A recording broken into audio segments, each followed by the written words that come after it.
चलिए, good afternoon. हम start कर रहे हैं लिमिटेशन लॉ की क्लास। फोर्थ क्लास होगी लिमिटेशन लॉ के ऊपर। ये 3 क्लासेस हम कर चुके हैं। हमने लास्ट क्लास में सबसे इम्पोर्टेंट वाला सेक्शन स्टार्ट किया था। लास्ट क्लास में हमने सेक्शन 3 पढ़ा डिटेल में। वेरी इंपॉर्टेंट सेक्शन, एग्जाम में बहुत बारी आया हुआ है ये वाला। आप देखिए, सेक्शन 3 में हमने ये चीज़ पढ़ी। पहले तो याद रखना कि ये जो एक्ट है 3 चीज़ों के ऊपर लग रहा है। सूट्स के ऊपर, अपील्स के ऊपर, एप्लीकेशंस के ऊपर। ठीक है, इसमें ऑलमोस्ट सभी तरह की एप्लीकेशंस कवर हो जाती हैं, बट कुछ एप्लीकेशंस हैं जो फिर भी नहीं कवर होती, वो हम लिख लेंगे। बट इन जनरल आप याद रखिए, सूट्स, अपील एंड एप्लीकेशन सभी के ऊपर लग रहा है। फिर हम इसके बाद इसमें हमने डिटेल में पढ़ा कि जो सेक्शन 3 है इट इज़ एम्पेरेटिव ड्यूटी, यानी कि मैंडेटरी नेचर का है। भले ही ऑपोजिट पार्टी ने उसको एज अ डिफेंस क्लेम किया है या नहीं किया, फर्क नहीं पड़ता। It is the duty of the court कि अगर suit is barred by the law of limitation, तो उस सिचुएशन में कोर्ट को क्या करना है, सूट शैल बी डिसमिस कर देना है।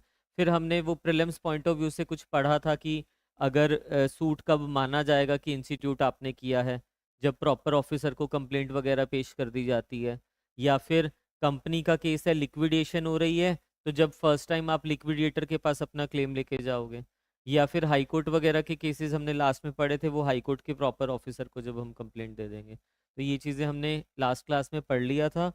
हमने ये भी पढ़ा सेट ऑफ के बारे में और काउंटर क्लेम के बारे में। दोनों जो हैं, ओरिजिनल सूट और सेट ऑफ, ओरिजिनल सूट और काउंटर क्लेम दोनों सेपरेट माने जाएंगे।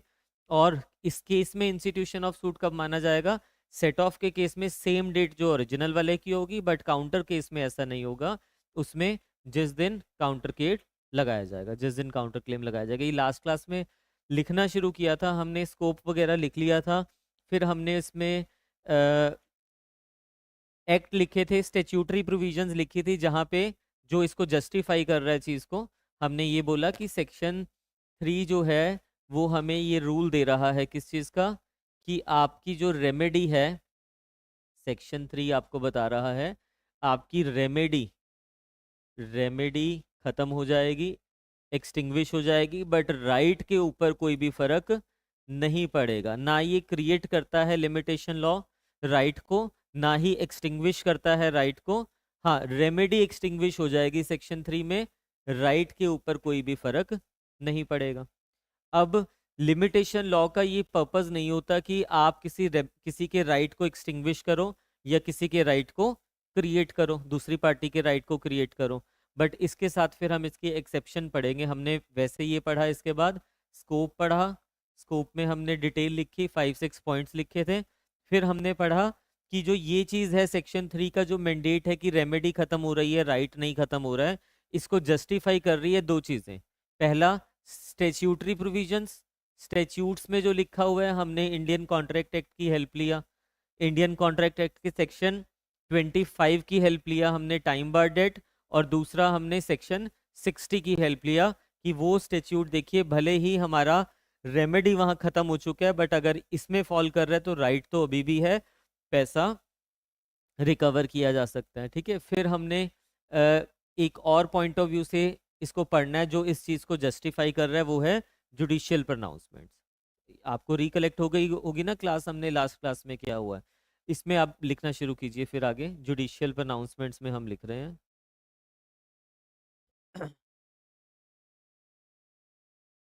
इसमें लिखिए आप, हेडिंग बनाया था हमने कुछ, डिसीजंस ऑफ कोर्ट, इसमें लिखिए of court. The supreme court itself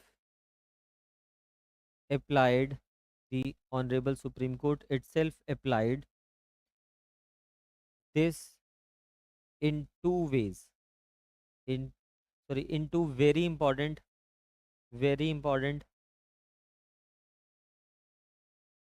cases, that is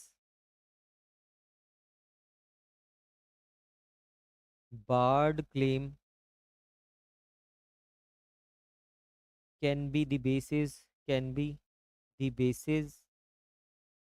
of a new set of remedy. Barred claim can be the basis of a new set of remedy if if there is an alternative remedy available. Remedy हमारी खत्म हो गई है, but अगर alternative remedy available है तो right तो था ही ना, तो ऑल्टरनेट रेमेडी से हम उसको रिकवर कर सकते हैं।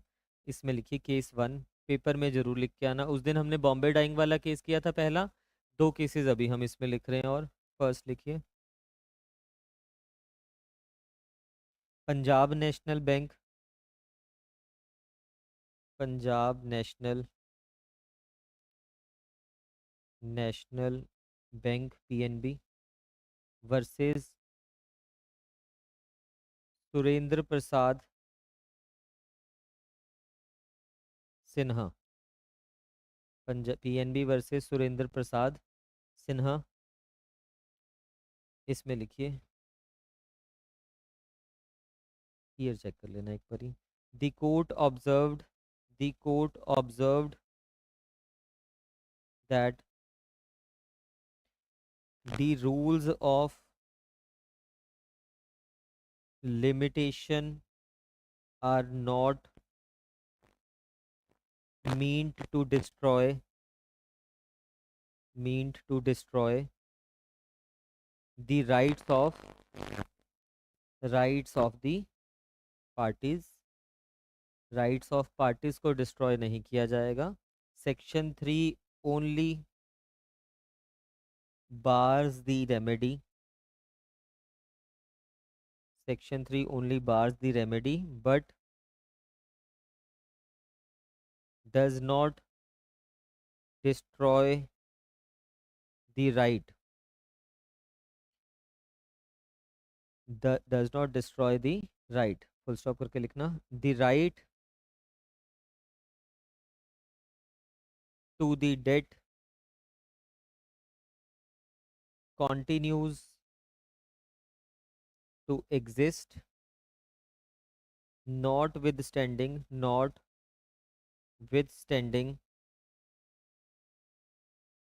the remedy is barred by the limitation law। Second case लिखना। Second, bank of Bihar, bank of Bihar versus Damodar Prasad,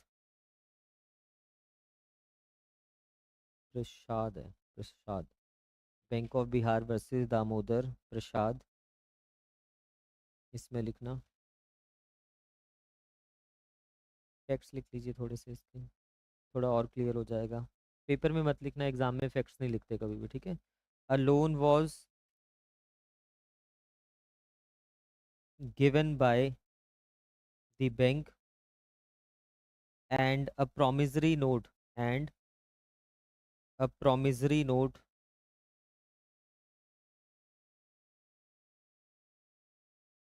was taken, and on the same day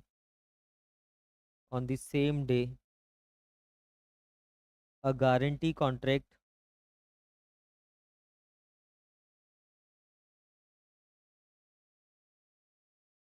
was also instituted by a surety. No action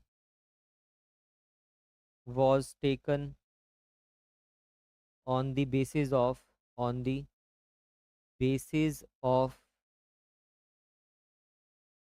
promissory note,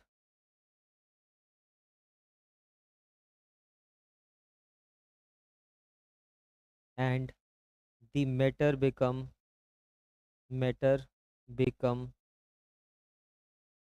time barred. Then the suit was brought against the surety. Suit was brought against the surety held में लिखना.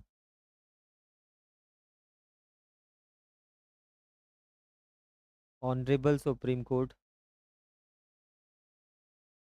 held that period of limitation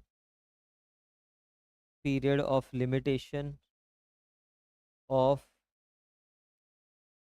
surety begins from the date of default of primary party and not from the date when loan is taken. Hence, suit against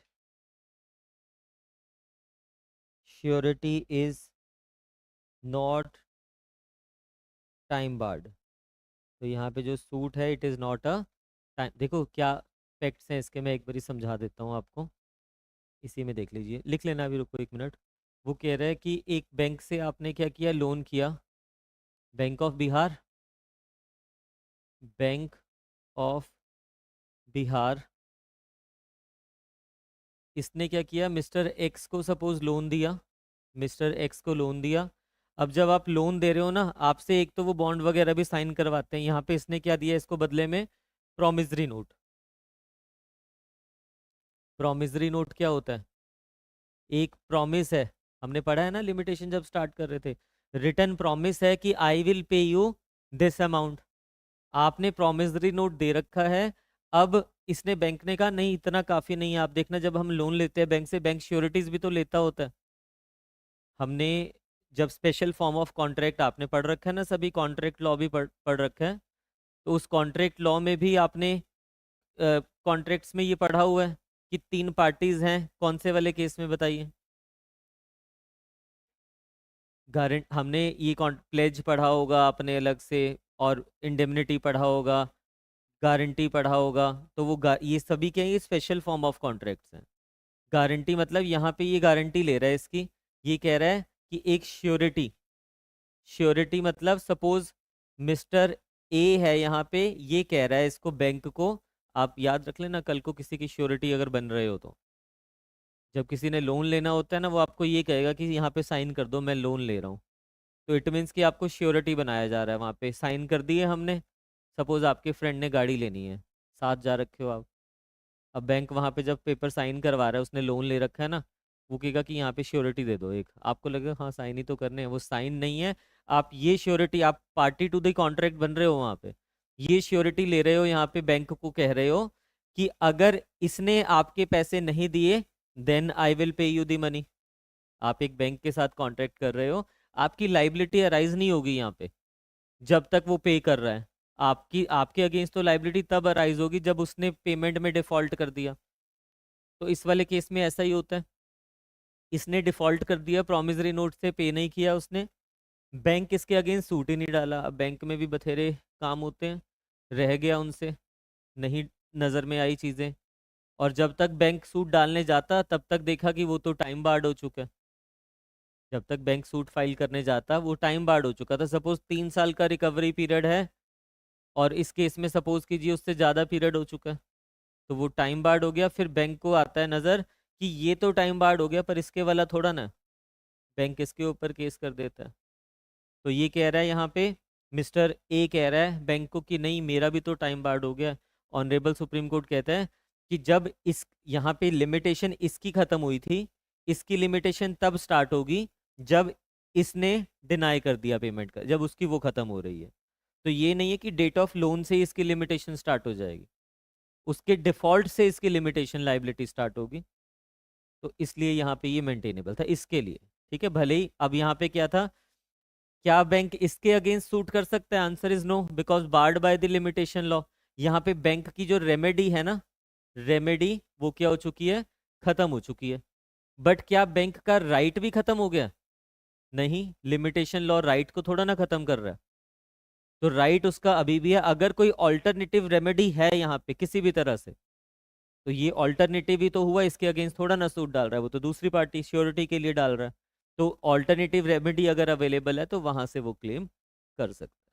ठीक है, ये इस case में head हुआ, इसमें लिखिए फर्दर। लिख लीजिए, उतार लीजिए जो रह गया था आपका।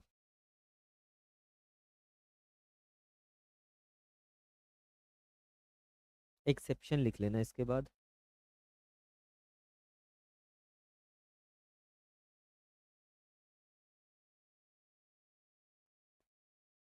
एक्सेप्शन लिख लेना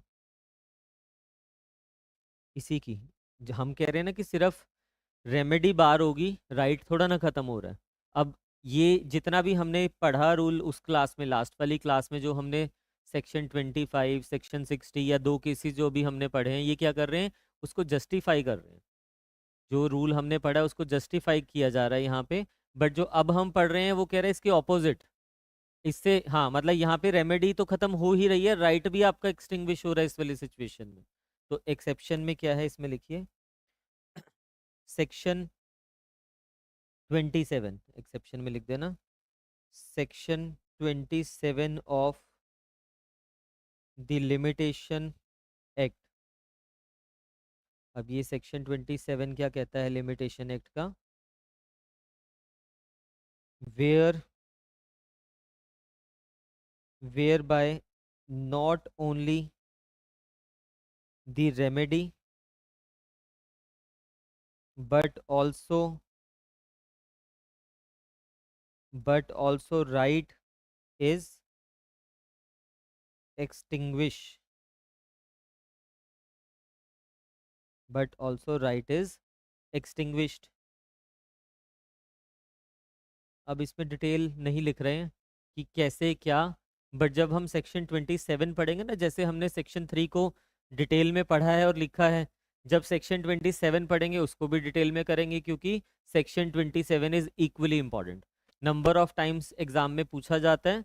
तो अब इसमें साइड पे बस आप ये लिख लेना, refer for details, for details refer section 27 class notes. अभी जो हम आगे बनाएंगे, अभी नहीं बनाया इसको क्योंकि बहुत बड़ा क्वेश्चन हो जाएगा। 27 में क्या होता है, राइट भी खत्म हो रहा है, रेमेडी भी खत्म हो रही है, दोनों चीज़ें एक्सटिंग्विश हो रही है। 27 जब हम पढ़ेंगे तब इसको डिटेल में देखेंगे कि क्या चीज़ है। अभी वैसे आपको थोड़ा सा बता दिया था, एडवर्स टाइटल हॉस्टाइल पोजीशन की यहाँ पे बात हो रही है, कैसे क्या नहीं वो डिटेल में बाद में दिखेंगे। कंक्लूजन लिख लीजिए लास्ट में एक।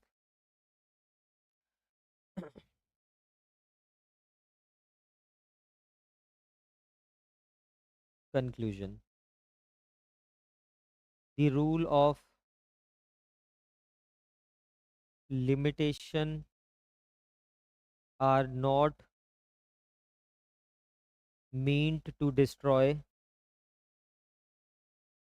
the rights but meant to see that the plaintiff does not resort to dilatory tactics। Dilatory क्या होता है? डिलेड, किसी चीज को डिले करना, tactics, dilatory tactics and seeks his remedy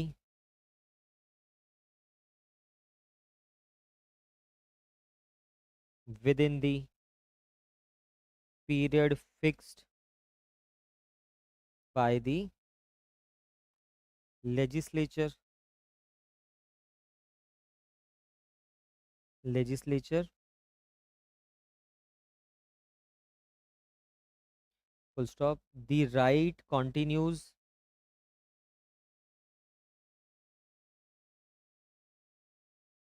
to exist even though the remedy is time barred। even though the remedy is time barred.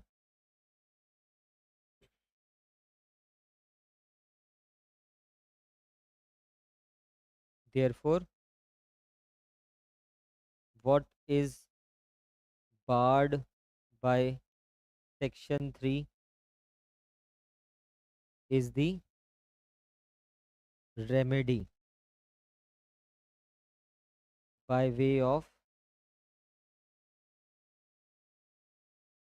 suit, by way of suit remedy. Right के ऊपर फर्क नहीं पड़ रहा, right of party still exists, and if there is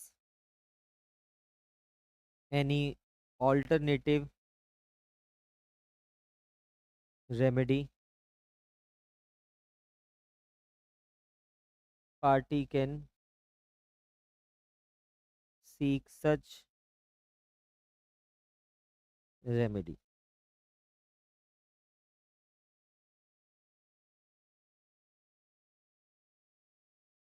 alternative remedy है फिर कोई problem नहीं है, वो ऑल्टरनेटिव रेमेडी आप क्लेम कीजिए। अब देखिए नेक्स्ट सेक्शन 3 हमारा कंप्लीट हो गया। पेपर में बहुत इंपॉर्टेंट है, मेंस पॉइंट ऑफ व्यू से भी। उतार लिया ना सभी ने? नेक्स्ट देखिए आप, बाद में देख लेना उसको। अब 4 देखिए पहले। 4 5 दोनों इंपॉर्टेंट है, बहुत इंपॉर्टेंट है। छोटा सा तो बेयर एक्ट है, मतलब छोटा सा तो स्टेच्यूट है, कुछ डिफ़िकल्टी है नहीं है। आपको ये चीज़ पता चल गया, सेक्शन 3 तो हमें जनरल रूल बता रहा है कि लिमिटेशन लॉ से अगर बार है कोई चीज़ तो आप सूट नहीं फाइल कर पाओगे ना। फिर लिमिटेशन लॉ से अगर कोई चीज़ बार है, अब आप सूट नहीं फाइल कर पाओगे। जो भी सूट आपने फाइल करने हैं विद इन लिमिटेशन पीरियड आप फाइल कीजिए। बट सेक्शन 3 को हम पढ़ते हैं 4 टू 24 के साथ। सेक्शन 3 जो है वो एक गेटवे ओपन कर रहा है सेक्शन 4 टू 24 का। हमेशा जब आपको देखना है, क्यों? क्योंकि वहां पे देखिए, जब हम कल पढ़ भी रहे थे, क्या लिखा हुआ है? Prescribed period. अगर अभी भी आप चेक करो, सेक्शन 3 जब हम पढ़ते हैं उसमें लिखा हुआ है प्रेस्क्राइब्ड पीरियड के बाद, यानी कि subject to the provisions of this every suit appeal preferred application after the prescribed period shall be dismissed. और प्रेस्क्राइब्ड पीरियड अगर आपको निकालना है तो आपको जो पीरियड ऑफ लिमिटेशन होता है, जो आपको बैक साइड शेड्यूल 1 में दिया हुआ है, उसमें से प्लस माइनस करना पड़ता है। क्या? सेक्शन 4 से लेके 24। यानी कि अब सेक्शन 3 ने एक गेटवे ओपन कर दिया, किसका? सेक्शन 4 से लेके 24 का। तो सेक्शन 3 को हम साथ में पढ़ेंगे अब से सेक्शन 4, जब आपको एग्जाम में प्रोपोजिशन आता है। और आपको एक चीज बता दूं, लिमिटेशन लॉ से मैक्सिमम चांसेस रहते हैं प्रोपोजिशन आने के। आपको एक प्रोपोजिशन देगा और बताएगा कि पूछेगा आपसे कि बताइए कि बार्ड बाय लिमिटेशन है या नहीं है। और अगर वो वहाँ पे वो आपसे पीरियड निकालने की बात कर देगा, आपकी लॉटरी निकल जाएगी अगर आपने अच्छे से किया हुआ है। और डायरेक्ट क्वेश्चन अगर आप सोचो ना, वैसे तो हमने बहुत अच्छे से कर लिया सेक्शन 3 के ऊपर। अब सेक्शन 3 पे अगर वो पूछ रहे हैं, आपको लगता है किसी बच्चे को नहीं आता होगा जो मेंस में बैठ रहा है? सबको आता होगा। सिर्फ इतना सा फर्क होगा, वहां पे कुछ बच्चे बिल्कुल जनरल लिख के आ जाएंगे। आपने थोड़ा ढंग से आंसर प्रिपेयर किया हुआ है तो आपको फिक्स होगा माइंड में, सोचना कुछ नहीं पड़ेगा, बस वो उतार के आना है वहां पे जो लिखवाया है। तो वहां पे भी बेनिफिट तो मिल रहा है, बट वहां पे फिर बहुत से बच्चे ऐसे भी होंगे जिन्होंने अच्छे से तैयारी की हुई है। मेन जो आप डिफरेंस आता है वो आता है फिर प्रोपोजिशंस में। वो वही अटेम्प्ट कर पाएंगे जिन्होंने सिर्फ क्रैमिंग नहीं, जिन्होंने अच्छे से कॉन्सेप्चुअल भी क्लियर किया हुआ है। तो अब ये वाला जो 4 से लेके 24 वाला पीरियड हम पढ़ने लगे हैं ना, इसमें हम पीरियड को प्लस माइनस करेंगे। किसमें से? जो पीरियड ऑफ लिमिटेशन है जो स्केड्यूल में दिया हुआ है, प्लस माइनस करके क्या निकलेगा हमारे पास? Prescribed period of limitation. तो उसमें से सबसे पहली चीज देखिए वो क्या कह रहा है आपको, सेक्शन 4 में लिखा हुआ है, section 4 important for prelims test. ये प्रीलिम्स के लिए इंपॉर्टेंट है, मेंस में नहीं है इतना, बट फिर भी मैं थोड़ा बहुत इसमें लिखवाऊंगा आपको, बहुत ज़्यादा नहीं बट थोड़ा बहुत। और सेक्शन 3 जो था वो प्रीलिम्स प्लस मेंस दोनों के लिए इंपॉर्टेंट है। आप देखिए, एक्सपायरी ऑफ कौन से पीरियड की बात हो रही है? Prescribed period when court is closed. मान के चलिए सेक्शन 4 से लेके 24 तक की जो प्रोविजंस हैं आपने उसको प्लस माइनस कर दिया पीरियड ऑफ लिमिटेशन से। आपके पास किसी चीज को फाइल करने का एग्जांपल ले रहे हैं, फाइल करने का लिमिटेशन पीरियड है सपोज 90 डेज, वैसे एग्जांपल ले रहे हैं। अब आपने क्या किया, सेक्शन 4 से लेके जो बाकी का पीरियड प्लस माइनस जब आपने किया 4 से लेके 24 तक, इसमें 10 डेज हो गए ऐड। ये था आपके पास पीरियड ऑफ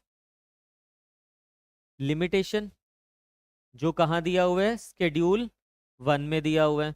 प्लस माइनस क्या किया आपने, सेक्शन 4 से लेके 24 तक की प्रोविजंस को।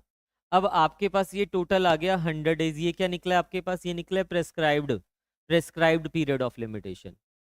अब ये जो प्रेस्क्राइब्ड पीरियड ऑफ लिमिटेशन है, जब से आपका लिमिटेशन पीरियड स्टार्ट होगा ना, सपोज कीजिए जब 100 डे, मतलब विद इन 100 डेज तो आप डाल सकते हो ना सूट।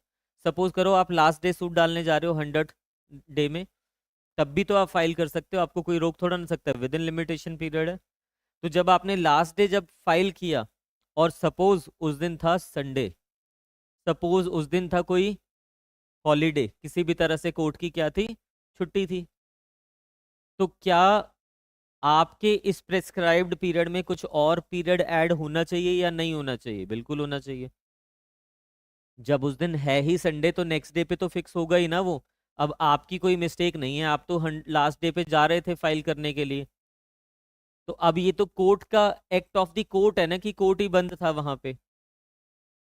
एक हमारे पास मैगजीम होती है, एक्टेस क्यूरे नेमनम ग्रेवाबिट, यानी कि N act of the court should not harm anyone. हमने स्टार्टिंग में पढ़ा ना कि इसके ऊपर बेस्ड है ये एक्ट। दो मैगजीम्स हमने पढ़ी थी ना, उसमें से एक ये भी पढ़ा। अब अगर कोर्ट क्लोज है लास्ट डे पे तो it is an act of the court which should not harm anyone else.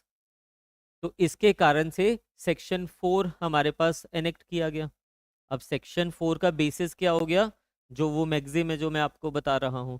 अब इसमें ये कहते हैं expiry of period prescribed when the court is closed. हमारा पीरियड प्रेस्क्राइब एक्सपायर हो रहा है 100th डे में, और मान लेते हैं इस दिन है संडे, या मान लेते हैं इस दिन है कोई और गेजेटेड हॉलीडे, या मान लेते हैं इस समय तो कोर्ट की विंटर वेकेशन चल रही है या समर वेकेशन चल रही है। तो कोर्ट तो इस समय क्या है, क्लोज है, बंद है। अब क्या करेंगे, समर वेकेशन तो कोर्ट में 1 महीने के लिए हो गई है, सिविल काम बंद हो गया।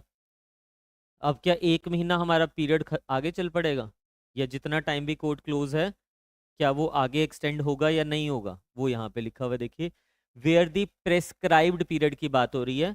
Where the prescribed period for any suit, appeal और एप्लीकेशन, तीनों चीजों की बात हो रही है, इसके अलावा कुछ भी नहीं है। Expires on a day when court is close, जब कोर्ट क्लोज है उस दिन अगर वो एक्सपायर हो रहा है, द सूट, अपील और application may be instituted, preferred or made on the day when court reopens. कब लाया जा सकता है, जब कोर्ट दोबारा खुलेगा। अगर संडे है तो ऑब्वियसली कोर्ट कब खुलेगा, मंडे को खुलेगा, तो अगले दिन लेके आइए आप। अगर समर वेकेशंस या विंटर वेकेशंस चल रही हैं, तो अगर कोर्ट 1 महीने के बाद खुलेगा तो नेक्स्ट मंथ जैसे ही ओपन हो रहा है सेम डे, उससे ये नहीं कि अगले हफ्ते में कभी भी डालो, ऐसा नहीं होगा। जब भी कोर्ट रीओपन हो रहा है, व्हेन दी कोर्ट रीओपन्स, आपको तब वो क्या करना पड़ेगा, इंस्टीट्यूट करना पड़ेगा सूट। फिर देखिए further explanation, a court shall be deemed to be closed. Court को कब माना जाएगा कि ये कोर्ट क्लोज्ड है, on any day within the meaning of this section if during any part of its normal working hours.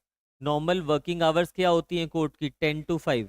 अगर during any part of the normal working hours it remains closed on that day. ऐसा भी होता है ना, कई बार होता है कि सपोज कोर्ट काम कर रहा है और कुछ न्यूज़ आती है कि XYZ जो बहुत ही हायर डिग्नेटरी, उनकी डेथ हो गई। तो जो स्टेट गवर्नमेंट या सेंट्रल गवर्नमेंट है वो तो साथ के साथ छुट्टी डिक्लेयर कर रहे हैं कि जितने भी सरकारी ऑफिस है बंद कर दो। यहाँ पे भी सपोज कीजिए आपके हाई कोर्ट ने डिक्लेयर कर दिया कि जितनी भी लोअर जुडिशरी है आफ्टर लंच क्लोज्ड। तो भले ही हाफ ऑफ द डे के लिए वो क्लोज थी, उसको माना जाएगा कि it is closed during the day. Covid आ गया एकदम से, सपोज कीजिए ऐसा कुछ आता है, और एक नोटिफिकेशन आ जाती है कि आज कोर्ट 11 बजे, 10 बजे खुली, 11 बजे ही बंद कर दी जाएगी। तो ड्यूरिंग नॉर्मल वर्किंग आवर से अलावा अगर वो कितने भी पार्ट के लिए बंद रहती है ना, 4 बजे शाम को नोटिफाई किया कि कोर्ट इज क्लोज्ड, 5 बजे तक तो खुली होती है ना, 10 to 5 नॉर्मल वर्किंग आवर्स, तो माना जाएगा that court is closed during the whole day, पूरे दिन के लिए। फिर वो नेक्स्ट डे वो डाल सकता है, जो भी केस है, जो भी सूट है, जो भी अपील है, जो भी एप्लीकेशन है। तो सेक्शन 4 कब अप्लाई हो रहा है? जब कोर्ट क्लोज होता है। कब? लास्ट जो प्रेस्क्राइब्ड पीरियड हम कैलकुलेट करेंगे, उस दिन अगर कोर्ट बंद है और तब तक अगर वो सूट फाइल नहीं कर पाया, तो जब कोर्ट रीओपन होगा तब आके वो सूट फाइल कर सकता है। हाँ बिल्कुल। नेक्स्ट, जो रीओपन हो रहा है, made on the day when court reopen, जब रीओपन हो रहा है तभी उसको फाइल करना पड़ेगा। कोर्ट सिर्फ उतना पीरियड यहाँ से एक्सक्लूड कर रहा है जितना उसकी मिस्टेक के कारण से हो रहा है, ठीक है? बाकी के पीरियड को एक्सक्लूड नहीं किया जा रहा है यहाँ पे। इसमें लिखिए, 4 पे लिख लेते हैं पहले, थोड़ा सा ऐसे ही करें, फिर 5 पे आते हैं। ये एक साथ पढ़ लेना पहले, लिख लो, कोई बात नहीं, 4 लिख लो, 5 बहुत इंपॉर्टेंट है, उसको मिक्स नहीं करते किसी चीज़ के साथ। पेयर पे ही लिख लेना पहले तो, पेयर पे लिखिए। सेक्शन 4 जहाँ पे लिखा हुआ है ना आपके पास, ऐसे एरो बना के लिख लेना ऊपर को कहीं पे भी। सेक्शन 4 के based on, based on maxim, कौन सी मैक्सिम के ऊपर बेस्ड है? एक्टेस क्यूरिए नेमिनम ग्रेवाबिट, एक्टेस क्यूरिए नेमिनम ग्रेवाबिट, that is an act of the court shall not, an act of the court shall not prejudice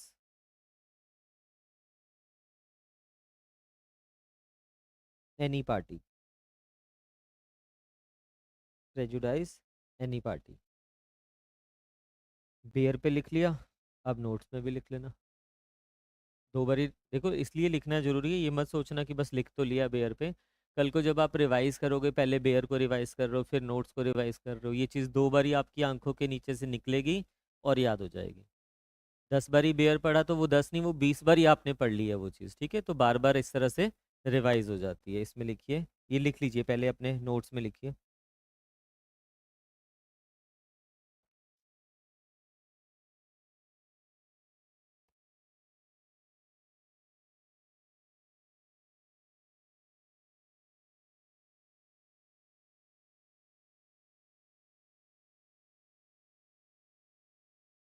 expiry of prescribed period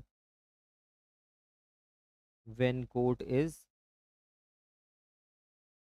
closed. Period prescribed ही तब खत्म हो रहा है जब कोर्ट कौन सा है?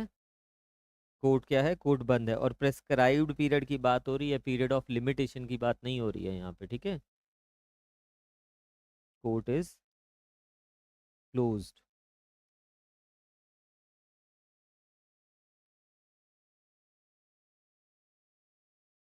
इसमें लिखना।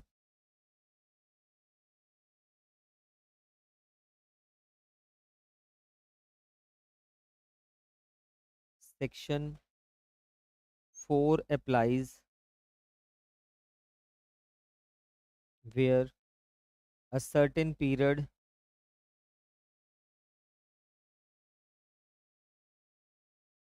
has been prescribed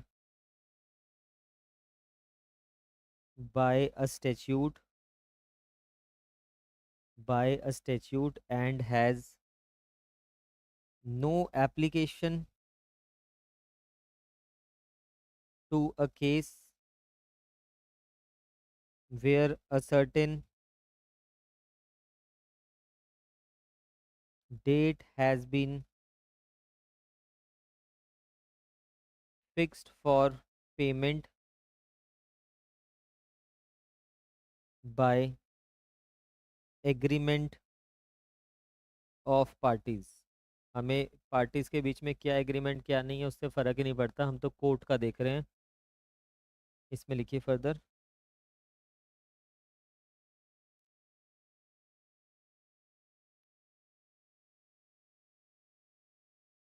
section 4 has nothing to do with period of limitation. It does not add to it does not add to the period of limitation. It merely permits permits the filing of the suit, etc., on a day beyond the period of beyond the prescribed period of limitation।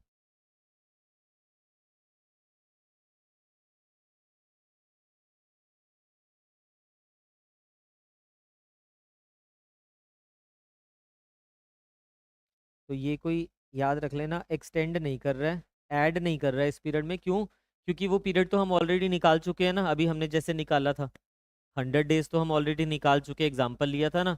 तो वो हम सिर्फ क्या कर रहे हैं, add नहीं कर रहे हैं, एक्सटेंड कर रहा है वो नेक्स्ट डे तक, उसको सिर्फ फाइलिंग को एक्सटेंड कर रहा है। Therefore only filing of suit etcetera is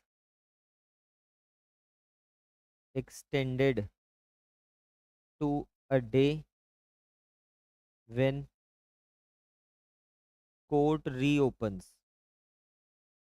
जब कोर्ट दोबारा खुलेगा तो आप फाइल कर सकते हो। इसमें लिखना court when closed. Court close कब माना जाता है? When it is closed even part of the day of its ordinary working hours. अगर ऑर्डिनरी वर्किंग आवर्स में वो क्लोज है, even part of the day में भी वो क्लोज है, तो उसको माना जाएगा कि वो बंद है।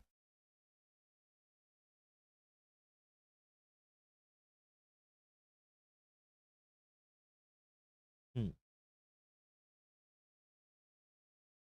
नहीं, वो डिपेंड करता है ना, अगर आप स्ट्राइक है, कोर्ट बंद नहीं, स्ट्राइक होती है वकीलों की। अगर कोर्ट की है ऐसे कुछ, कोर्ट की तरफ से है, तब फाइलिंग थोड़ा ना बंद हो जाती है उसमें। अगर कोई भी रीज़न हो, आप ये समझिए कोर्ट की तरफ से वो रीज़न है, तो फिर वो माना जाएगा। ठीक है।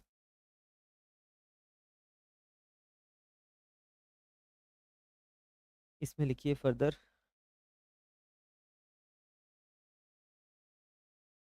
What is court? कोर्ट क्या होता है सेक्शन 4 के पर्पजेस के लिए, ये इंपॉर्टेंट है। ठीक है। Court means the proper court in which the application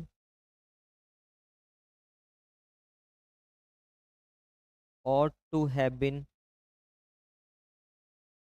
made। Application suit etcetera कर लेना, ठीक है, suit etcetera ought to have been made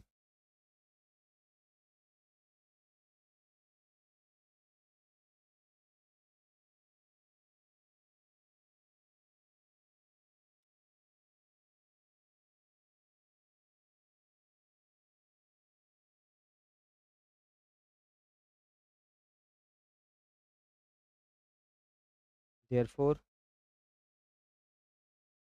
therefore it is a code where suit application or appeal is filed.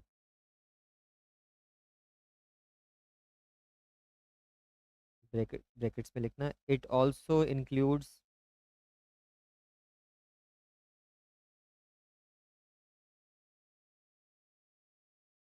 Appellate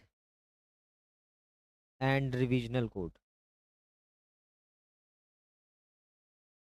revisional code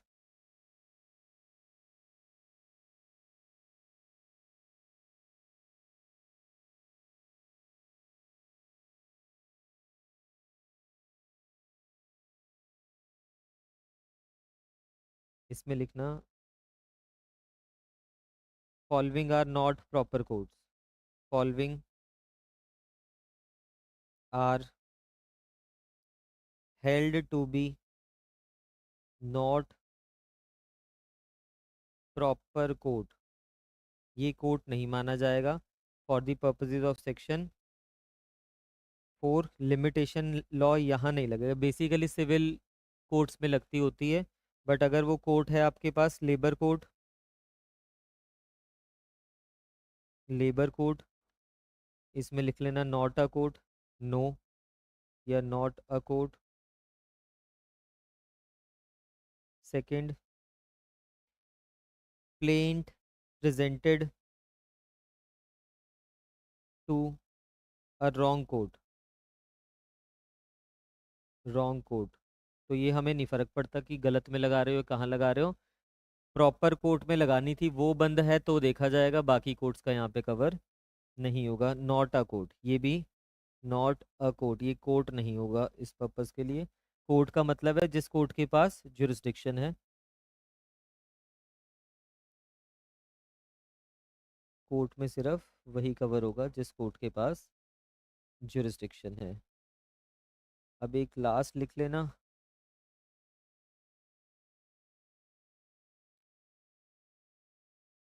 court is closed और not is a matter of fact. ये matter of fact है, हर case and circumstances पे depend करता है कि क्या circumstances हैं कि उसमें कहा जाएगा वो कोर्ट बंद है या नहीं है, वो मैटर ऑफ फैक्ट है। सेक्शन 4 भी हमारा खत्म हो गया। प्रीलिम्स के पॉइंट ऑफ व्यू से मैं ना भी लिखवाता तब भी चल जाता, बट मैंने फिर भी थोड़ा सा लिखवा दिया, तो आप याद रख लेना। बेयर में लिख लेना, बेयर में जहाँ पे सेक्शन 4 आपने लिखा है ना, जहाँ पे मैक्सिम भी आप लिख रहे थे उसी में लिख लीजिए साथ में,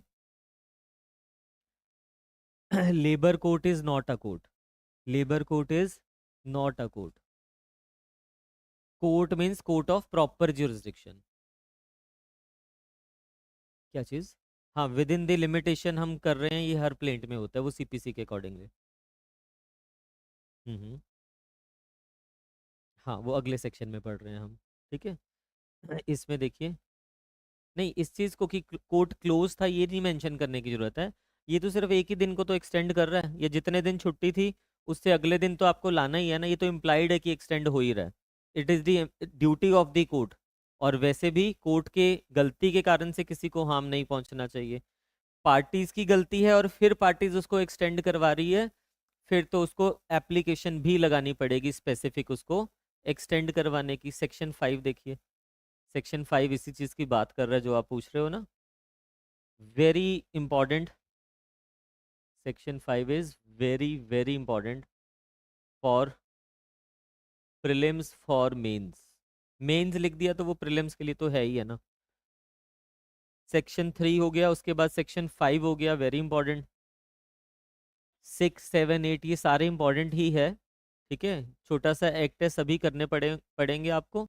जो प्रीलिम्स पॉइंट ऑफ व्यू से वो मैंने वैसे ही बता दिया आपको, ठीक है। आगे देखिए, very important, extension of prescribed period in certain cases. अब ये एक्सटेंशन की बात कर रहा है, कौन से पीरियड की?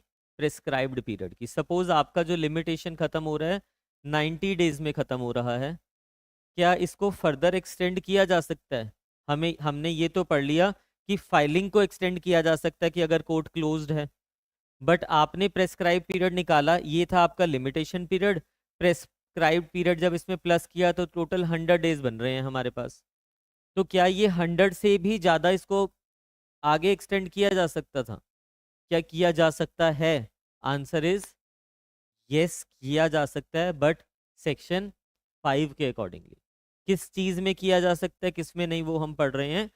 बस एक चीज़ याद रख लेना कि सफिशिएंट कॉज अगर आपके पास है, सपोज कीजिए ये बेचारा पिछले 2 मंथ से क्या है, हॉस्पिटल में है। जिसने सूट फाइल करना है ना, कैंसर चल रहा है, उसको कैंसर हो रखा है, तो कैंसर में तो वैसे ही बेचारा थोड़ा ना कोर्ट में जाएगा फाइल करने के लिए। प्रॉपर हॉस्पिटलाइज्ड है, और जब वो बाहर आया तब 110 दिन हो चुके थे, सूट का लिमिटेशन निकल चुका था।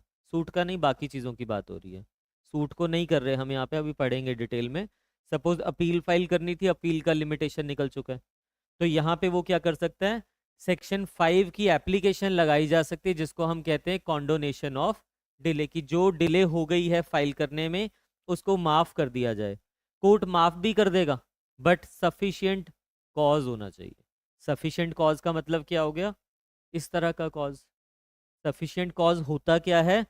वो कॉज जो कि beyond the control of parties है। अब ये बीमार हो गया, उसके कंट्रोल में थोड़ा ना था, वो जानबूझ के थोड़ा ना बीमार हो रहा है वहां पे।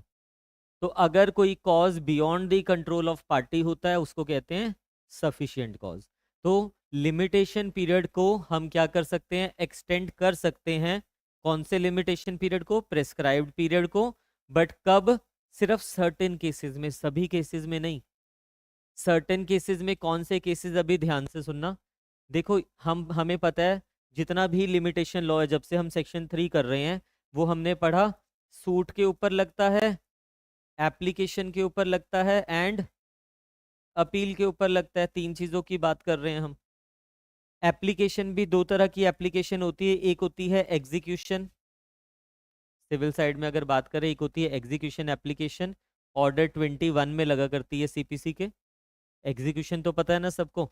फिर उसके बाद एक और एप्लीकेशन होती है अदर एप्लीकेशन। अदर मतलब कोई भी एप्लीकेशन। तो ध्यान से सुनना जो अब आपको बता रहा हूं। देखिए, जो सूट्स होते हैं ना, इनमें जनरली जो लिमिटेशन पीरियड होता है 1 ईयर, 2 ईयर, 12 ईयर्स, इतना बड़ा ऑलरेडी लिमिटेशन पीरियड होता है इन जनरल। आपको सभी सूट्स में, जैसे मैं आपको कहता हूँ कि हाँ आपने रिकवरी सूट डालना है, कितना लिमिटेशन पीरियड? 3 ईयर्स का।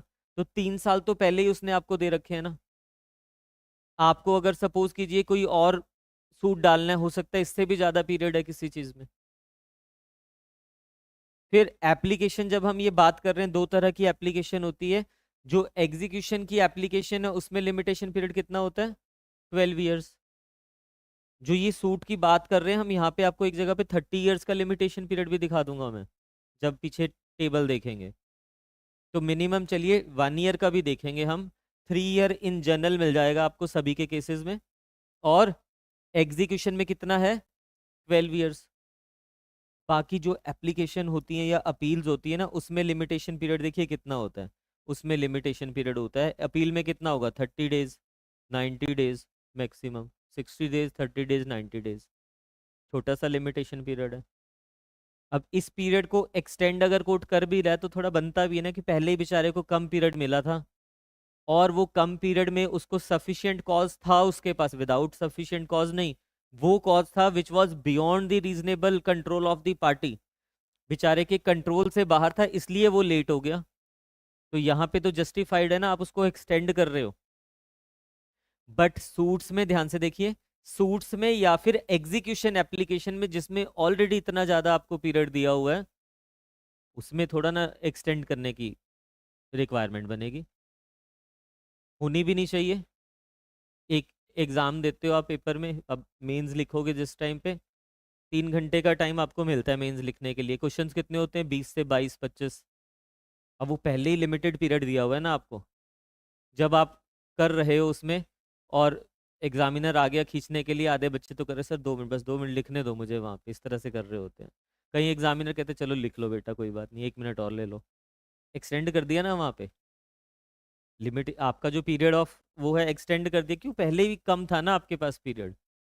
बट सपोज कीजिए उसी पेपर को 20 क्वेश्चन करने के लिए उन्होंने आपको हफ्ता भर दे दिया कि बैठो यहाँ पे, जिसका जब हो जाए चले जाना।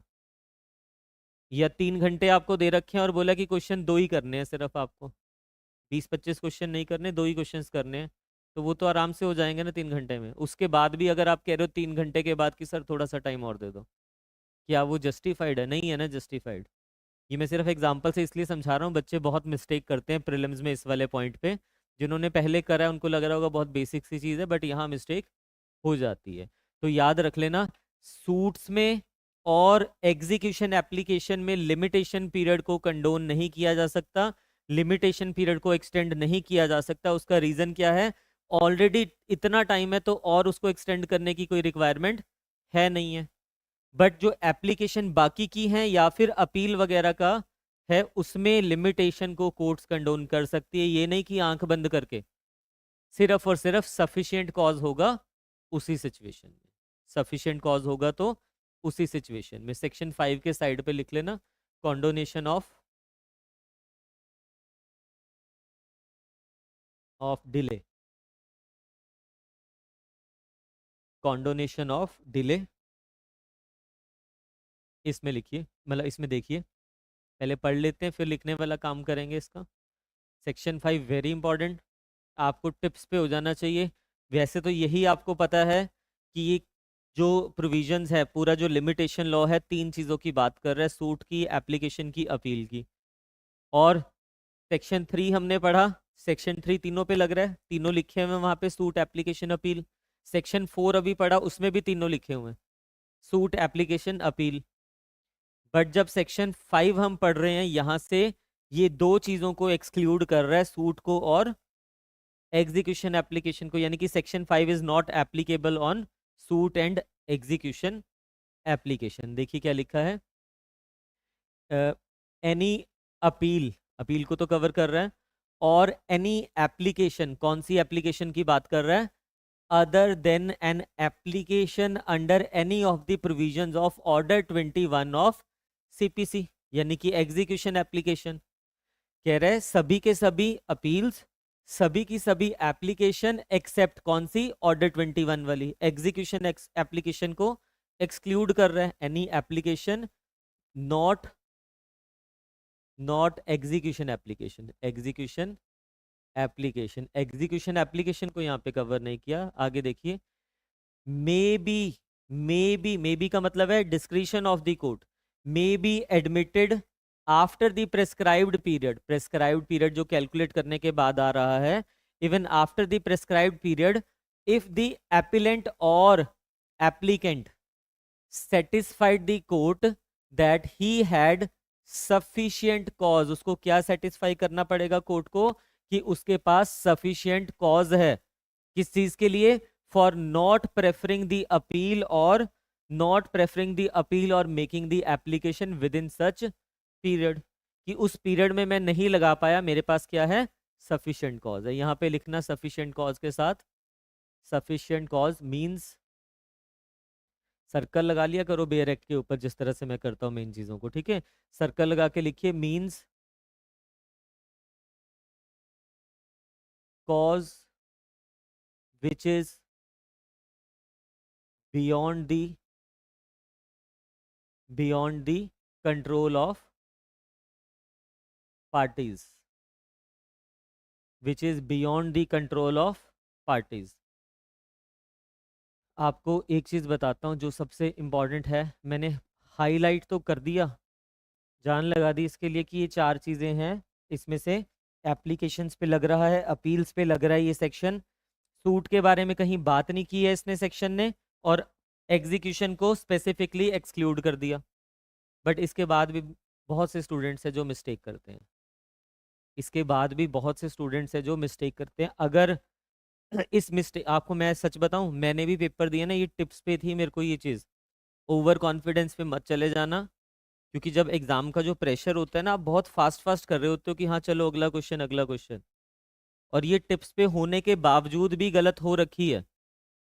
और बाद में समझ आता है अरे यार ये क्या कर दिया, ये तो बिल्कुल बेसिक चीज है कि लॉ के स्टूडेंट्स को भी पता होता है, जुडिशरी के तो छोड़ दीजिए आप।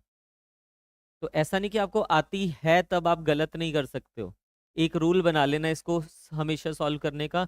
जब भी सेक्शन 5 आपसे पूछा जा रहा है, जब भी सेक्शन 5, सिर्फ सेक्शन 5 के लिए आपसे पूछा जा रहा है, सबसे पहली चीज आंख बंद करके उसको आंसर नहीं करना, ये देखनी है कि क्या वो सूट, एप्लीकेशन, अपील किस चीज की बात कर रहा है। और सबसे पहला जो थॉट आपके माइंड में है वो ये आना चाहिए। अगर ये चीज पहले कर लोगे, मतलब डायरेक्ट उसको आंसर नहीं कर रहे हो, आप ये माइंड में ले आओगे कि हाँ सूट और एग्जीक्यूशन पे नहीं लग रहा, कहीं ये सूट और एग्जीक्यूशन की बात तो नहीं कर रहा है, जो आपको प्रोपोजिशन दिया या कुछ भी दिया है कहीं ये सूट और एग्जीक्यूशन की बात तो नहीं कर रहा है। ये चेक करने के बाद अगर श्योर हो जाओगे कि हाँ सूट और एग्जीक्यूशन की बात नहीं हो रही है, तब आपका आंसर गलत नहीं होगा। बट अगर पता तो है, अब आपको भी पता है ना ये सारी चीज, बट हो सकता है पेपर में फिर से गलत कर दो।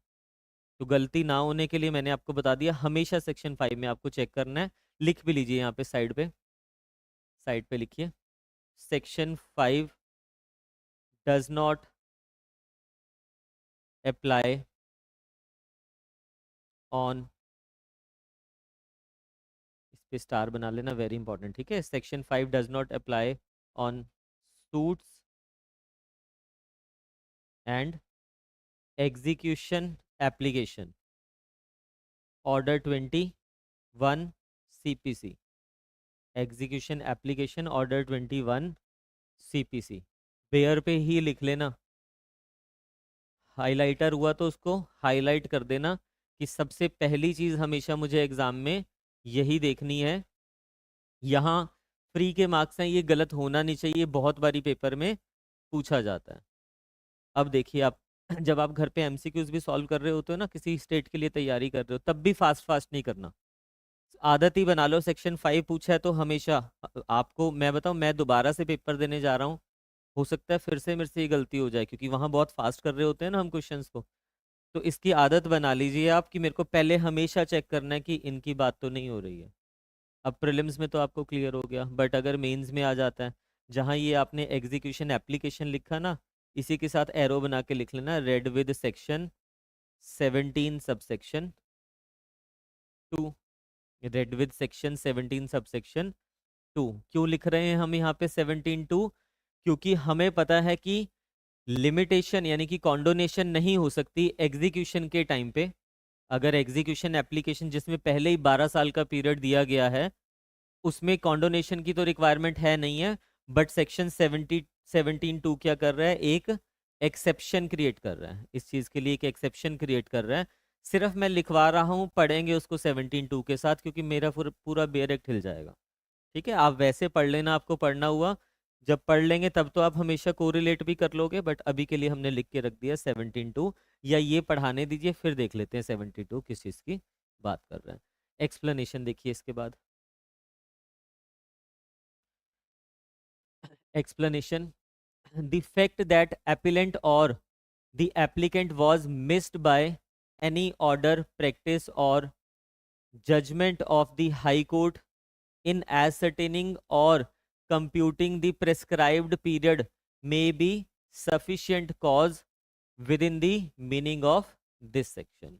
वो कह रहा है कि आपने क्या गलती कर दिया, जो एप्लीकेंट है या जो एपिलेंट है उससे मिस्टेक हो गया, was missed by any order, practice or judgment of the high court in ascertaining computing prescribed period. उससे गलती हो गई, उसको समझ नहीं आया, उस जजमेंट को उसने मिस इंटरप्रेट कर लिया, या उस ऑर्डर को या उस प्रैक्टिस को उसको समझ नहीं लग पाई, तो उस सिचुएशन में वो क्या है, वो सफिशिएंट कॉज माना जाएगा with in the meaning of this section. लिखते हुए एक दो एग्जांपल लिख लेंगे इसके, अभी के लिए बस आप सिंपल याद रखिए, if applicant is missed, missed का मतलब है misled by the order, practice या फिर judgement of the high court, किस चीज के रिगार्डिंग, एज सर्टेनिंग और कंप्यूटिंग द प्रेस्क्राइब्ड पीरियड, तब फिर वो उस पीरियड का उसको कॉन्डोन, वो सफिशिएंट कॉज है, उसको कंडोन कर दिया जाएगा उसको। तो आपको सेक्शन 5 वैसे तो लग रहा होगा छोटा सा तो सेक्शन है, मेंस में बहुत आता होता है। सेक्शन 5 प्रीलिम्स में भी जैसे सेक्शन 3 पढ़ा ना हमने, सेक्शन 5 इज इक्वली इम्पॉर्टेंट। तो सेक्शन 5 को भी डिटेल में हमें लिखना पड़ेगा। तो लिखने वाला काम शुरू करते हैं। उससे पहले सेक्शन 17 देख लो जो मैं आपको कह रहा था ना। 17(2) निकालिए।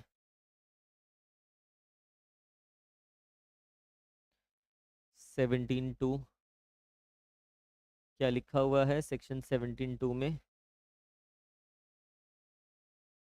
Section 17 subsection 2, where judgment debtor has by fraud और force prevented the execution of a decree or order within the period of limitation, the court may, on application of judgment creditor made after the expiry of the said period, extend the period for executing the decree or order।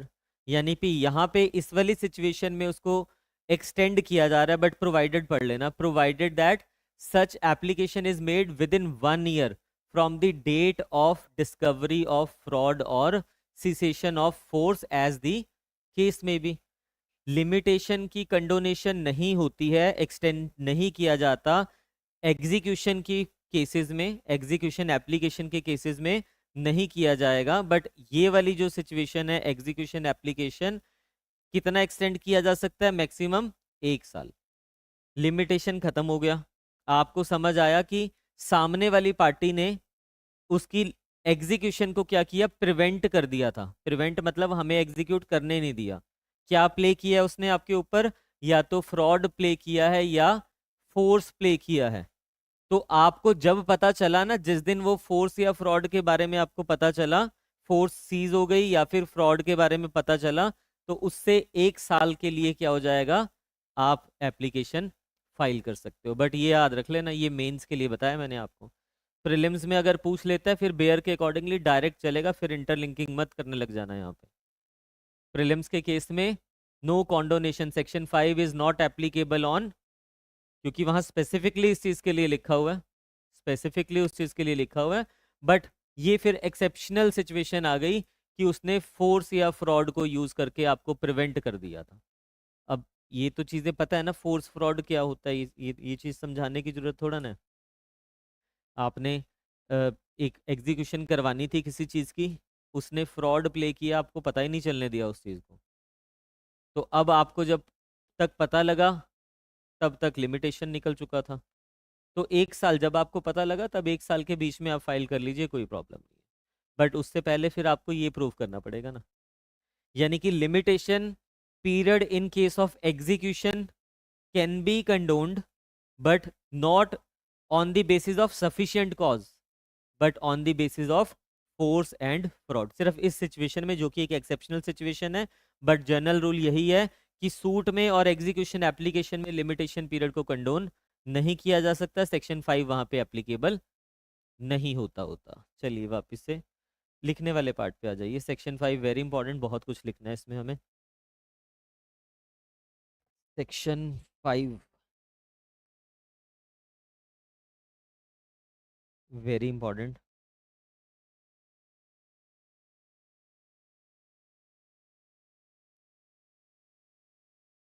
और एक चीज़ और, आपको CrPC आप में से किसी ने अगर पढ़ा हुआ है पहले, हम वहाँ तक पहुँचे नहीं हैं, हम अदर साइड पे पढ़ भी रहे हैं। सीआरपीसी जो है ना, उसमें आप देखना लिमिटेशन पीरियड दिया हुआ है लास्ट में, अगर आप देखोगे उसमें कॉग्निजेंस वगैरह के लिए लिमिटेशन। हमारा वैसे इस वीक में वो हो जाएगा, उस पार्ट पे भी पहुंच जाएंगे हम। कॉग्निजेंस पढ़ रहे हैं ना, उसको उसके साथ रिलेट तो करेंगे हम। तो अब वो जो लिमिटेशन पीरियड की हम बात कर रहे हैं ना, वो सिर्फ कॉग्निजेंस वगैरह के लिए दिया हुआ है आपको कि किस में क्या करोगे। बट पूरे सीआरपीसी में कहीं पे भी, बीएनएसएस में कहीं पे भी आपको अपील्स वगैरह फाइल करने के लिए कोई भी लिमिटेशन की बात नहीं हो रही है। अपील्स का जो लिमिटेशन पीरियड है वो आपको इसमें मिल जाएगा। इसका बैक साइड का जो टेबल देखोगे ना, उसमें प्रेस्क्राइब्ड पीरियड दिया हुआ है अपील्स के लिए। अब अपील दो तरह की होती है, या तो होती है सिविल अपील या होती है क्रिमिनल अपील। दो तरह की अपील है, civil appeal, criminal appeal. Section 5 is equally applicable on civil as well as criminal matters. आपको याद है एक क्वेश्चन जो डिस्प्यूटेड क्वेश्चन चल रहा था, जो मैंने स्टार्टिंग में आपको बताया कि एग्जाम में आता है ये वाला क्वेश्चन कि लिमिटेशन लॉ सिविल पे लगता है या अपील पे लगता, सॉरी क्रिमिनल पे लगता होता है। आप बुक्स उठा के देखना, आपको बहुत बुक्स मिल जाएगी जहां पे लिखा हुआ है उन्होंने कि सिर्फ सिविल पे एप्लीकेबल है। बट ऐसा नहीं है कि सिर्फ सिविल पे एप्लीकेबल है, it is equally applicable on criminal.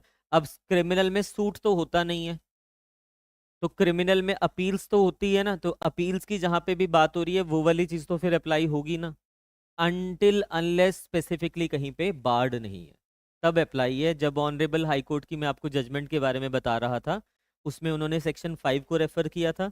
उसमें उन्होंने सेक्शन जो टेबल है पीछे, सॉरी स्केड्यूल है जो बैक साइड पे, उसको भी रेफर किया और ये कहा कि ये थोड़ा ना कि सिविल पे ही लगता होता है।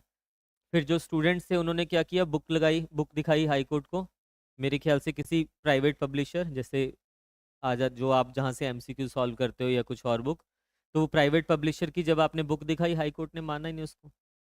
हाई कोर्ट कहता है ये दिस इज नॉट दी वो अथॉरिटी, थोड़ा ना, ये तो एक प्राइवेट पब्लिशर की बुक है, चाहे कितना भी रेप्यूटेड पब्लिशर क्यों नहीं है। वहां तो प्रूव करने के लिए आपको जस्टिफाई करना पड़ेगा अपने आप को, और हाई कोर्ट अगर आंसर दे रहा है कि बोथ पे एप्लीकेबल है तो बिल्कुल जस्टिफाई हो रहा है ना। अब कुछ स्टेट्स में अगर आप अपीयर हो रहे हो और बाई चांस से उन्होंने उसका आंसर दे दिया सिविल वाला, तो फिर वो ये समझ जाना आपकी जुडिशियल माइंड तो लगा नहीं रखा है, वो तो बुक में से कॉपी करके एज इट इज आंसर दे रखा है। चैलेंज किया जा सकता है बस, और कुछ ऑप्शन नहीं होगा। बट मेरा सजेशन तो यही होगा, बोथ ही आप टिक करना। पंजाब हरियाणा में तो खास करके, दूसरी स्टेट्स में भी आप खुद से समझदार हो, किसी बुक में गलत दे दिया तो इट डजेंट मीन ना कि आप भी गलती करोगे उसको। तो आपका आंसर बनता है बोथ। अपने इस पे भी लिख लीजिए, section 5 is equally applicable on criminal appeals. Section 5 is equally applicable on criminal appeals.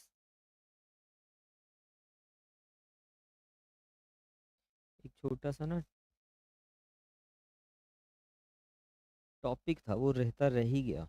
मैं आपको स्टार्टिंग में कहा था कि चलो इसको बाद में लिख लेंगे हम, अब वो रह ही गया पीछे। मेरे को याद दिला देना कि बस ऐसा ना हो कि लास्ट तक रह ही जाए। कभी भी लिख लेंगे उसको आने वाली क्लासेस में। मैंने आपको एप्लीकेबिलिटी बताना था लिमिटेशन लॉ की, डिफरेंट एंगल से। वैसे तो आपको बता ही दिया ना कि जो लिमिटेशन लॉ है वो सूट्स पे, एप्लीकेशंस पे और अपील्स पे लगता होता है, बट इसको फिर डिटेल में एक बारी पूरा हमें लिखना था, तो वो कहीं पे भी लिख लेंगे थोड़े सेक्शंस करने के बाद। अभी मेन जो कर रहे हैं उसी को कर रहे हैं, लिखिए इसमें।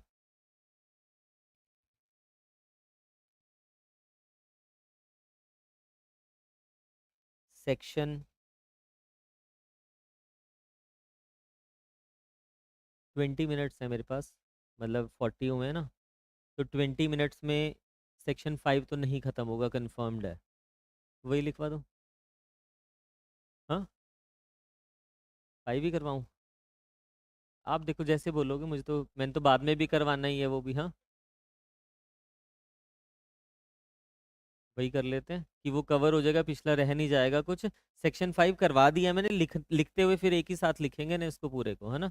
आप ऐसे करना, हेडिंग बनाना, इसको लिखते हुए कर लेंगे, कोई बात नहीं, एक ही क्लास में हो जाएगा ना फिर इसका लिखने वाला सारा टॉपिक।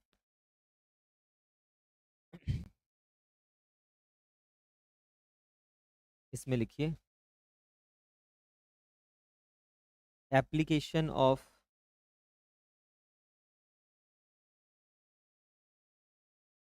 एप्लीकेबिलिटी या application of limitation act.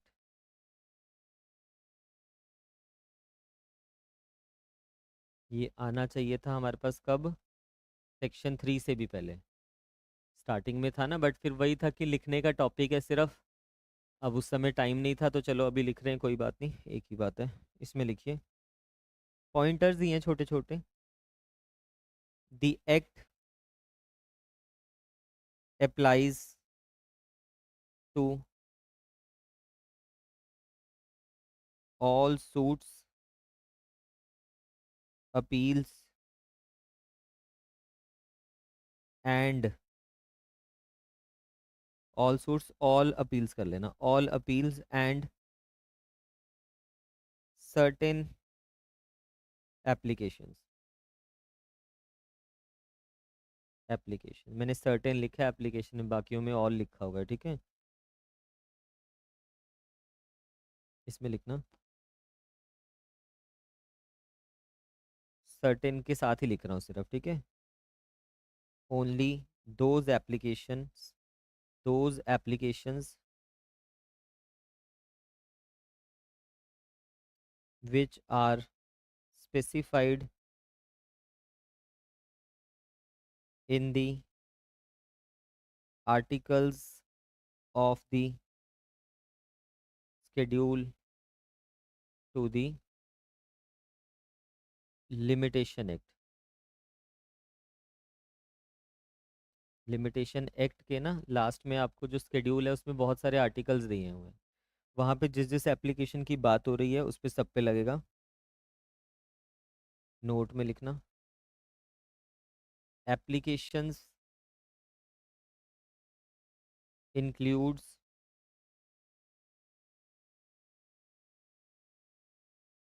Petitions. Petitions जैसे हम पिटिशन फाइल करते हैं ना, जैसे डिवोर्स पिटिशन, उन उसको भी एप्लीकेशन ही हम कहेंगे यहाँ पे। इसमें फर्दर लिखिए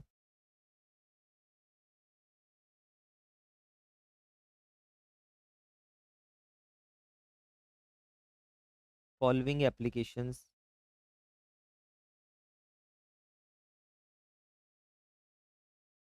आर नॉट कवर्ड।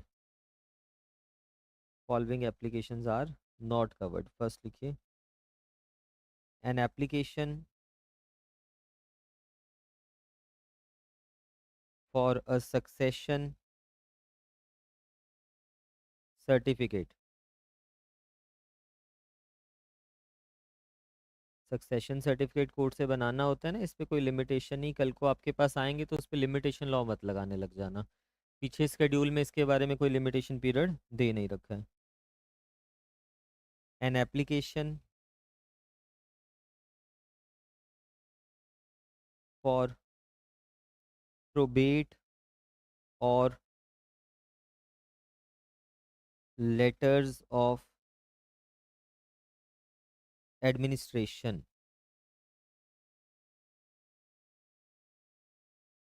आपने एडमिनिस्ट्रेशन मतलब के लिए कोई लेटर या प्रोबेट सर्टिफाइड कॉपी विल वगैरह के लिए अगर आप कोई लगा रहे हो उस पर कोई लिमिटेशन नहीं है।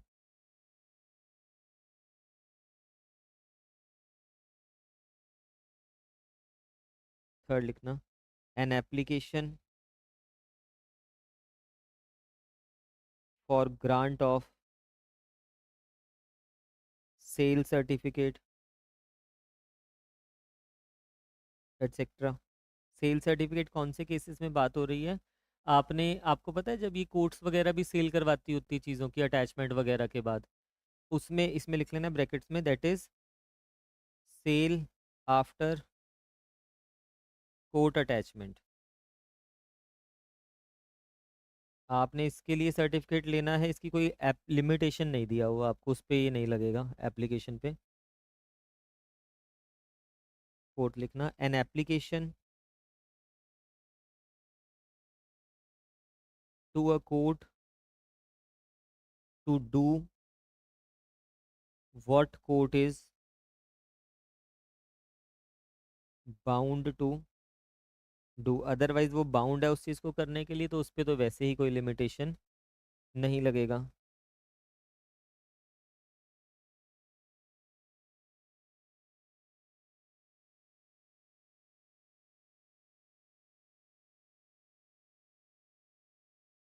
फॉर एग्जाम्पल लिख लेना an application under section 151 of CPC. Bound to do मतलब इनहेरेंट पावर्स है ना उसके पास, वो तो कभी भी इंटरेस्ट ऑफ जस्टिस में कर सकता है यूज़। उसके लिए कोई लिमिटेशन नहीं कि आपको इतने पीरियड में ही कहना पड़ेगा उसको। इसमें भी लिख लेना ऑल अपील्स ब्रैकेट्स में कर लेना civil oblique criminal. Civil oblique criminal, suit तो चलो एक ही होते हैं, ठीक है। ये हमने सिर्फ एक इसमें छोटा सा ऐड कर दिया। आगे लिखिए इसमें second point.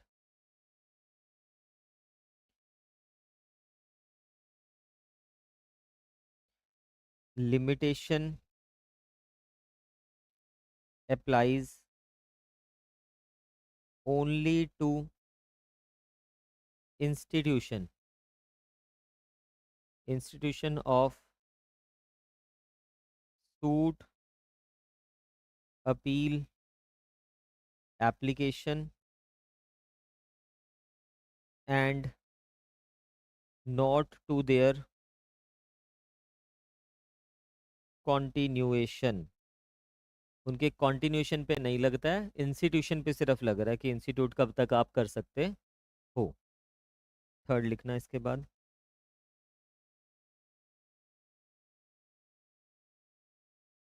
Limitation and criminal law. Now this is important, जिसकी बात हो रही थी ना कि क्रिमिनल पे एप्लीकेबल होता है या नहीं होता है। जनरली तो देखो सूट्स वगैरह को कवर किया जा रहा है, इसमें लिखना limitation act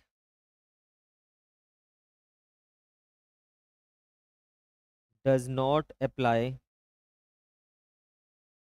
to criminal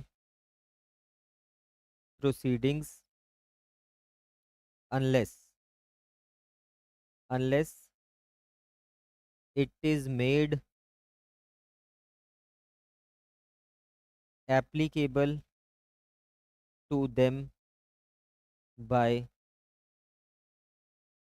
express provision। It is applicable to them by express provision। For example, period of limitation is provided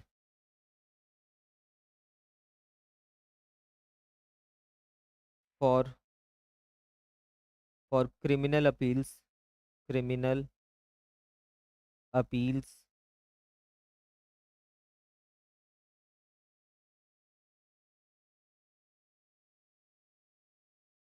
under article 115, 14 and 15 कर लेना, 114 and 115।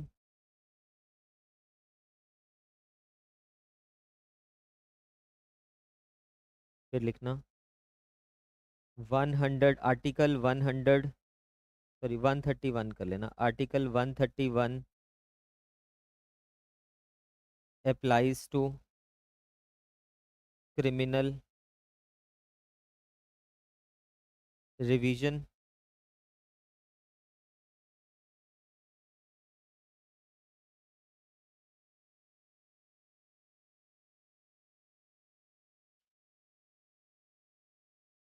Therefore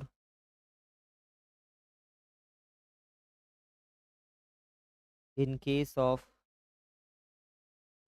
of criminal appeal oblique criminal revision, as there is specific express provision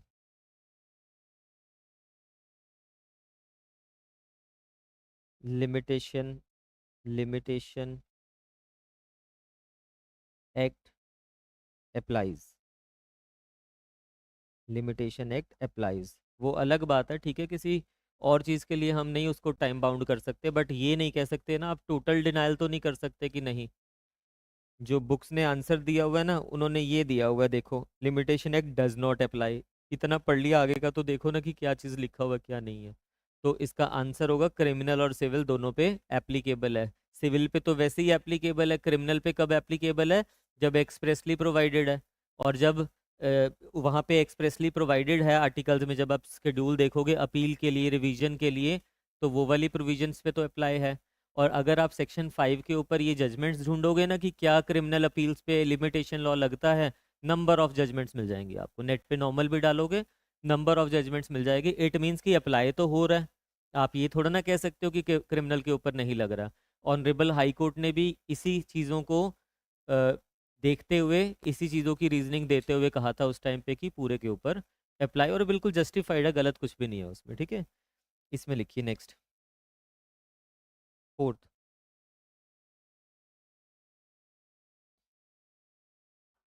limitation act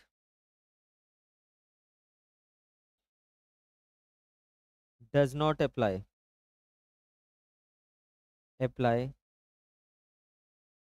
to fundamental rights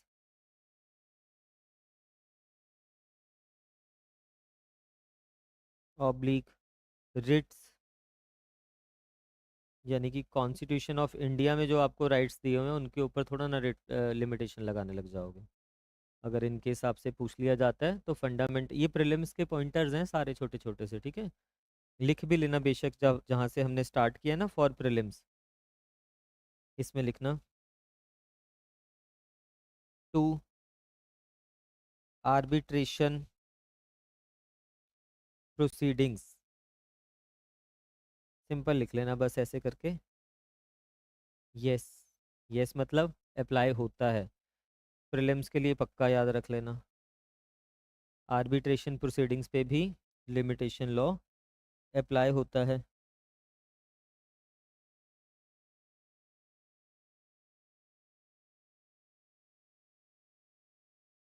फिर लिखना sixth, to industrial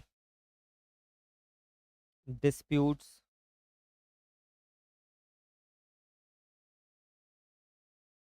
labour codes, labour codes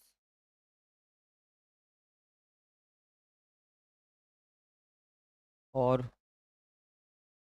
quasi judicial judicial tribunals, इसमें लिख देना no, not applicable. ये सिर्फ proper court पे लगता होता है, बाकियों पे नहीं लगेगा।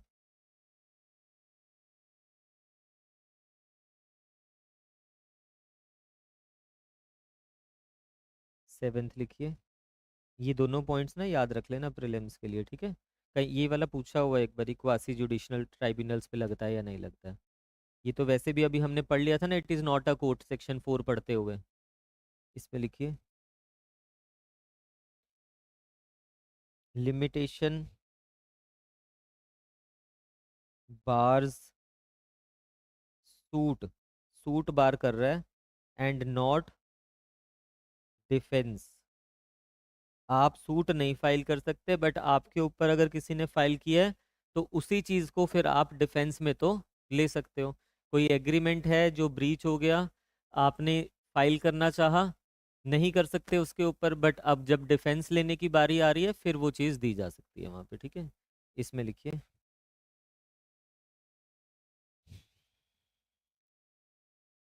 Eight, parties can not consent to curtail, consent और एग्री टू curtail और extend period of limitation against public policy है। जब स्टेच्यूट ने दे ही दिया आपको पीरियड ऑफ लिमिटेशन, तो ये थोड़ा ना कि आप अपनी मर्जी से उसको बढ़ाते रहोगे या अपनी मर्जी से उसको कम करते रहोगे। नाइन्थ लिखिए, वो अलग चीज़ है। इसमें लिखिए लिमिटेशन, बताता हूँ उसका भी, limitation act is a complete code, oblique कर लेना एग्जॉस्टिव, जो लिमिटेशन लॉ को पूरी तरह से बता रहा है।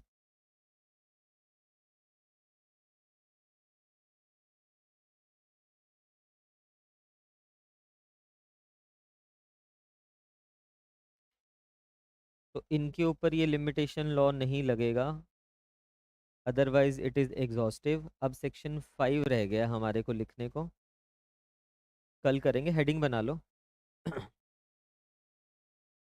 हेडिंग मतलब याद आ जाएगा ना कि यहाँ से हमें कल करना है। Section 5,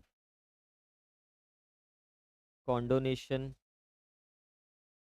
of delay, very important, ठीक है। वेरी वेरी इंपॉर्टेंट, कल बहुत अच्छे से लिखेंगे इसको कि अगर एग्ज़ाम में आ जाए तो आपका गलत होना ही नहीं चाहिए यहाँ से। तो सेक्शन 5 लिखने के बाद, अब ये तो है नहीं कि 1.5 घंटा यही लिखते रह जाएंगे हम। लिखने के बाद हम सेक्शन 6, सेक्शन 7 एंड सेक्शन 8, ये तीनों सेक्शन भी पेयर में से पढ़ लेंगे। लिखने का हो सकता है उसका नेक्स्ट क्लास में जाएगा। कल की क्लास में इसको कंटिन्यू करते हैं, रिवाइज कर लेना। कल मिलते हैं।